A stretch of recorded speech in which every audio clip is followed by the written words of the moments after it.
দেশের সুনামধন্য শিল্প প্রতিষ্ঠান বসুন্ধরা গ্রুপ সবসময় দেশের ক্রীড়া জগৎকে এগিয়ে নিয়ে যেতে নিরলস কাজ করে যাচ্ছে।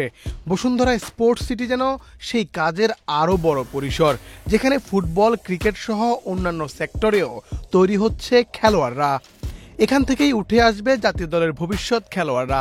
দক্ষ কোচ দ্বারা পরিচালিত হচ্ছে এই স্পোর্টস সিটি, যেখানে উল্লেখযোগ্য বসুন্ধরা কিংস ফুটবল একাডেমি, যেখানে প্রতিনিয়ত আগ্রহ বাড়ছে উদীয়মান খেলোয়াড়দের।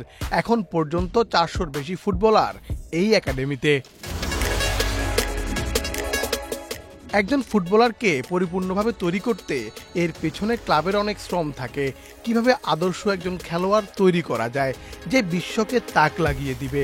বসুন্ধরার এই ফুটবল একাডেমিতে ইউরোপের আদলে অনুশীলন করানো হয়, কমতি রাখছে না কোচিং স্টাফরা। আপনারা দেখছেন আমাদের যে বসুন্ধরা কিংস যে মেইন টিম, সেই আমরা ইউরোপের আদলে, আমরা যে ইউরোপের যে 4 কর্নার মডেল আছে, সেই মডেলকে সামনে রেখে কিন্তু আমরা শুরু থেকে যাচ্ছি। জানেন আপনারা ফুটবল ডেভেলপ করতে 4টা কর্নার: ফিজিক্যাল, সাইকোলজিক্যাল, সোশ্যাল, বুঝছেন? এই 4টা যে আমাদের দিক, এই 4টা দিককে যে 4 কর্নার মডেলকে সামনে রেখে কিন্তু আমরা এগিয়ে যাচ্ছি। সেই মডেলকে প্রাধান্য দিয়ে আমরা ফুটবলকে প্র্যাকটিস করাচ্ছি। বসুন্ধরা কিংস ফুটবল একাডেমি বেশ সাড়া ফেলেছে তাদের কাজ দিয়ে। প্রতিনিয়ত এই একাডেমিতে স্বপ্ন নিয়ে আসছে তরুণ ফুটবলাররা। আসলে আমরা যে একাডেমি যে শুরু থেকে যে বসুন্ধরার আমরা যে একাডেমিটা শুরু করেছি, আপনারা দেখেছেন বাংলাদেশের অন্যান্য ক্লাবগুলো আছে, কিন্তু এরকমভাবে তাদের কোনো ক্লাবের এরকম মাঠ, এরকম স্ট্রাকচারগুলো নাই। আমরা যে শুরু করেছি, শুরু থেকে কিন্তু ব্যাপক সাড়া পেয়েছি।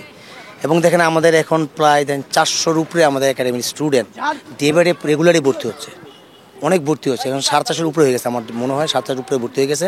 এখন তারাও খুব ইন্টারেস্ট বসুন্ধরা একাডেমিতে প্র্যাকটিস করার জন্য।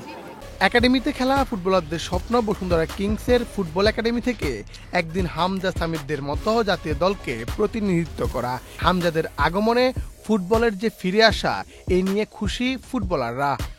স্বপ্নটা হলো বসুন্ধরা কিংস থেকে, একাডেমি থেকে একদিন ইনশাল্লাহ জাতীয় দলের জন্য খেলা, রিপ্রেজেন্ট করা বাংলাদেশকে। হ্যাঁ, অনেক উন্নত হয়েছে। হামজা শমিরদের পর বাংলাদেশে ফুটবলের ইন্টারেস্ট অনেক বেড়ে গেছে, আর অনেক মানুষ ইগার বড় হয়ে ফুটবল খেলতে।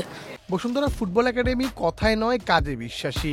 বিশ্বমানের সব সুযোগ সুবিধা দিয়ে থাকছে এই একাডেমিতে। সব মিলে ফ্যাসিলিটিস ওয়ান্ডারফুল, অনেক ইন্টেন্স ট্রেনিংগুলি, অনেক ট্যাকটিক্যালও, আর ওভারঅল মজাও। সব কিছুর একটা পারফেক্ট ব্যালেন্স আছে। অনেক আগে অনেক জিনিস আমার কষ্ট হইতো ফুটবলে, এখন এসেছি এখানে ফিজিও আছে, অনেক জিনিস আছে, এই জন্য আমার ফুটবলে ইমপ্রুভ হয়েছে অনেক।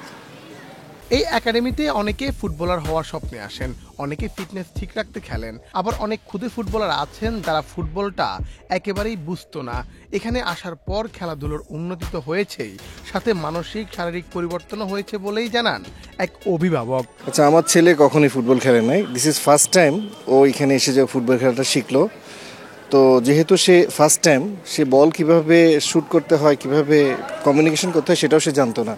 তো এখানে আসার পরে যে বসুন্ধরা, যে ওরা খুব ওয়েল অর্গানাইজড, এবং ওরা যে কোচিং স্টাফ থাকে, সাপোর্টিং যে স্টাফগুলো আছে, ওনারা মিলে আস্তে আস্তে আস্তে ওকে ডেভেলপ করাতে এখন ওর ইমপ্রুভমেন্টটা অনেক ভালো।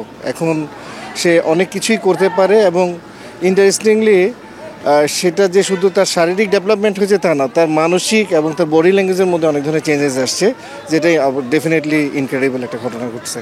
বসুন্ধরার এই ফুটবল একাডেমিতে নিজেদের মধ্যে একটি টুর্নামেন্ট আয়োজন করার কথা রয়েছে। সেটি আয়োজন হলে ফুটবলারদের ম্যাচে ফেরানো যাবে, সেখানে বোঝা যাবে ফুটবলারদের ঘাটতি ও সামর্থ্যের কথা। এরপর দেশের বিভিন্ন ক্লাবের সাথেও খেলার কথা রয়েছে এই ক্লাবটির। মুন্না চন্দ্র দাস, বাংলাদেশ প্রতিদিন।